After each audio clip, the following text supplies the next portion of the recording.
नमस्कार मित्रांनो, मी स्नेहल आणि स्नेहल जंतरंगमध्ये तुमचे पुन्हा एकदा खूप खूप स्वागत आहे. आज जवळजवळ मी 2 महिन्यांनी शूट करते आणि 1.5 महिन्यांनी व्हिडिओ टाकते.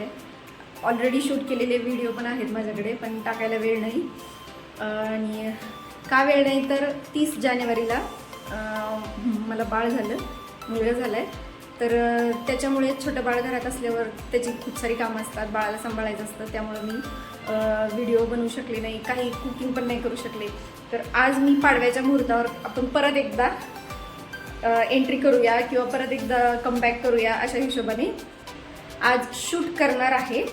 तर बघूया आपण आज काय बनवतोय, काय फिक्स नाही आहे. थाळी बनवायच्या विचारात आहे मी, तर बनवूया.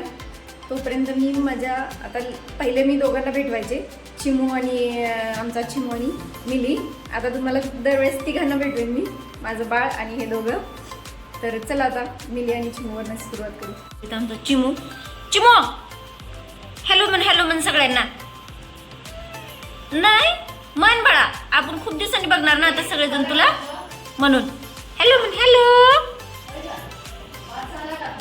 हॅलो सगळ्यांना हॅलो. मिली मॅडम झोपलेले आहेत. मिनू बाय बोल की. मिनू चिमूलाच बोलायचं, मिनू नाही बोल. मिनू बोल ना बाय. काय तू म्हण कसं ना माझं मिनू शांत शांत बसडी म्हणजे मिनू. बघा हे आता मी तुम्हाला बाळ दाखवते. हे माझं बाळ.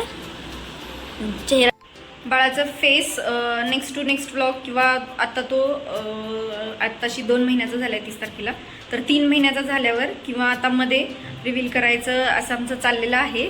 त्याचं स्कूलमध्ये जे नाव टाकणार आम्ही ते पण सरप्राईज आहे. तर ते नाव आणि त्याचा फेस रिव्हील करू. आणि सध्या आम्ही त्याचं घरी बोलण्यासाठीचं जे आपण निकनेम ठेवतो ते आम्ही भिवा ठेवलेलं आहे. आणि त्याचं रिअल नाव नंतर आम्ही सांगू सगळ्यांना. आता सध्या सगळ्या रिलेटिव्हला आम्ही भिवाच असं सांगितलं आहे, तर तुम्ही पण भिवा म्हणू शकता. चिमू, मिली आणि भिवा. तर हे भिवा नाव तुम्हाला कसं वाटलं हे पण मला नक्की कमेंट करून कळवा.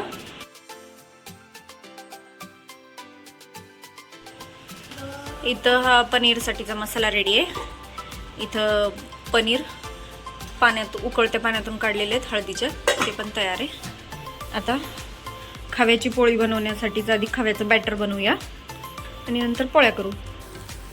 इथं खवा घेतला आहे, खवा असा वितळायला लागलेला आहे. ह्याच्यामध्ये थोडा हा आणखी मऊ झाला की यामध्ये आपण पिठी साखर आणि वेलची पूड टाकणार.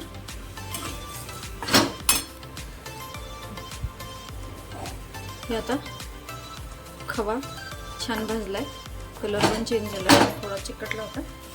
यामध्ये आपण वेलची पूड ॲड करणार. हे छान भाजणार आणि मग खाली उतरवून साखर घालणार. हे साखर लास्टला खाली उतरवून का घालायचं त्याचं रिझन आहे की हे दगडासारखं होऊन जातं. जर वरती शिजवताना जर घातलं साखर तर नंतर हा खवा पूर्ण दगडासारखा होतो, त्यामुळं खाली उतरवून घ्यायचं. याच्यामध्ये मी या चमच्याने 3.5 चमचे पिठी साखर ॲड केलेली आहे. तुम्ही तुमच्या चवीनुसार साखर ॲड करू शकता. आणि हे असं झालेलं आहे. आता याच्या आपण पोळ्या लाटायला घेऊया. हा मी एकदम क्विक असा मसाला बनवला आहे. तुम्हाला प्रॉपर कोणत्याही भाजीसाठीची जर ग्रेव्ही बनवायची असेल तर त्याचा मी व्हिडिओ दिवाळीमध्ये कोफ्ता करी बनवली, त्यावेळेस तो मसाल्याचा व्हिडिओ अपलोड केलेला आहे, तर तिथून तुम्ही तो रेफर करू शकता. हे बघा आपल्या मसाल्याने तेल सोडलेलं आहे. आता याच्यामध्ये आपण लाल तिखट आणि हा वाला मसाला आणलाय मी, हा बादशाह पनीर मसाला, तो ॲड करूया. लाल तिखट आणि पनीर मसाला घातल्यानंतर पण आपला मसाल्याने तेल सोडलेलं आहे. आणि इकडं पाणी गरम करायला ठेवलेलं आहे. आता आपण पाणी ॲड करूया. गरम पाणी आहे.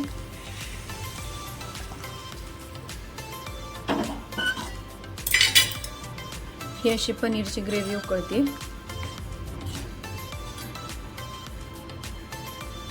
हे उकळल्यानंतर आपण शिजते सॉरी आणि हे उकळल्यानंतर आपण त्यात पनीर ॲड करूया. भाजी उकळलेली आहे, यामध्ये पनीर ॲड करूया.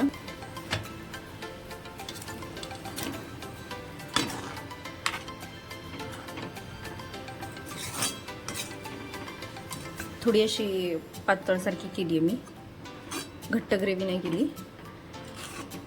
कारण का मी आज एकच भाजी बनवणार आहे, तर भाताबरोबर पण खाता आली पाहिजे ह्या हिशोबाने बनवली.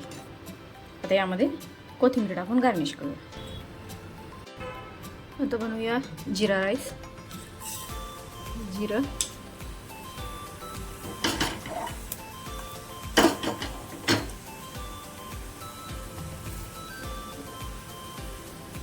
तमालपत्र,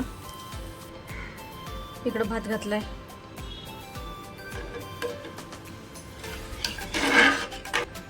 चवीनुसार मीठ,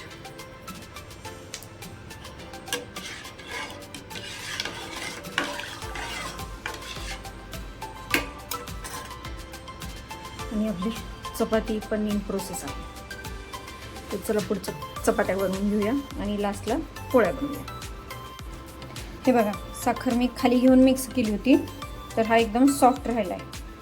खवा एकदम सॉफ्ट आहे, हाताला पण चिटकत नाही आहे. एकदम मऊ असा तुम्ही पाहिजे असं ह्याला वळवू शकता. हे बघा, साखर कधी खाली घेऊन मिक्स केली तर तुमचा खवा कडक होणार नाही, असा दगडासारखा बनून राहणार नाही. आपण पुरणाच्या पोळीसाठी जसं हे करतो, पुरण भरतो, तसंच हे पण खवा पण पिठामध्ये भरायचा. हे मी अशा 4 लाट्या करून ठेवलेले आहेत, हे खवा भरून आणि हे 2 नैवेद्य.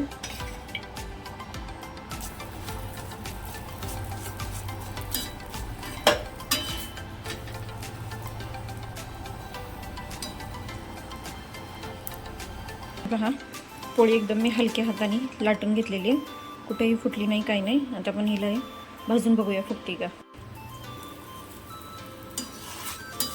तुम्ही तेल घालून किंवा तूप घालून पण भाजू शकता. मी तेल घालून भाजते.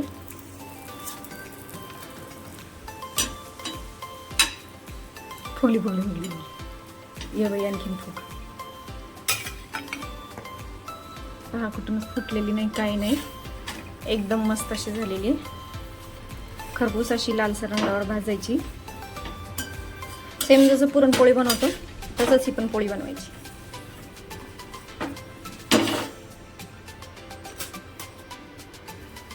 ही दुसरी पण मस्त फुगली, तिसरी पण फुगली होती आणि ही चौथी पण मस्त झाल्या. अशा छान छान पोळ्या तुम्ही पण घरी बनवा. सगळं झालंय, भात तेवढं शिजतोय. आता हे एवढं झालेला राडा आपण काढूया. तर हा आपला किचन असा चकाचक रेडी झालेला आहे. आता आपण प्लेटिंग करायला घेऊया. तर आपला जिरा राईस पण रेडी आहे, भाजी पण रेडी आहे, पोळ्या चपाती पण रेडी आहे मस्तपैकी. आता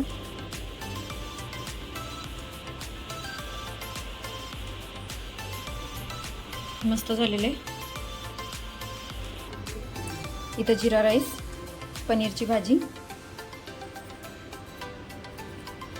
एक मिनट, ही पोळी विथ तूप, ही चपाती आणि श्रीखंड. तुम्ही याच्यामध्ये लोणचं, पापड ॲड करू शकता, भजी ॲड करू शकता. आता खूप उशीर झाला आहे, मी असं काही केलेलं नाही आहे, तर ही सिंपल अशी प्लेट बनवलेली आहे. आता ही जी आपण थाळी प्लेट बनवली होती, थाळी ती आमच्या मम्मीला दिली. तर आता मम्मी तुम्ही सांगा कसं झाले सगळं. आणि ती खव्याची पोळी हां खाऊन बघता.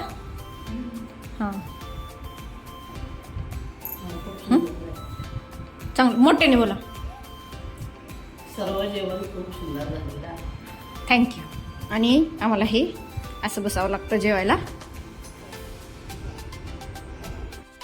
तुम्हा सर्वांना पाडव्याच्या शुभेच्छा द्यायच्या माझ्याकडून व्हिडिओच्या स्टार्टिंगला राहून गेल्या.